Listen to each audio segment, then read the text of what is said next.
Welcome to this Stack tutorial video. In today's video, I'm going to teach you how to add and save a playlist in VLC Media Player. Whether you want to organize your favorite songs, set up a collection for work, or just keep your videos neatly in one place, this simple step-by-step guide will walk you through everything you need to know. First, open your VLC Media Player and go to the top menu.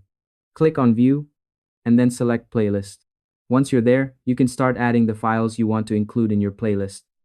Make sure to follow along carefully so you don't miss any important details. Next, once you've added all your desired media, click on Media from the top menu, then select Save Playlist to File. You'll be prompted to give your playlist a name, so pick something easy to remember, like Work for a work playlist or Favorites for your personal collection. The file will be saved in XSPF format, which VLC can easily open.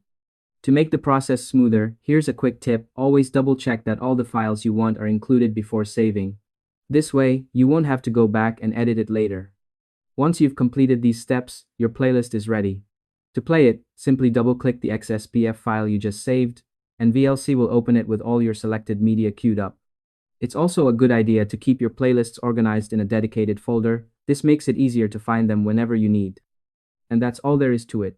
By following these simple steps, you'll be able to create and save playlists in VLC Media Player without any hassle. Thanks for watching this Stack tutorial video. If you found this helpful, feel free to share it with someone who might need it.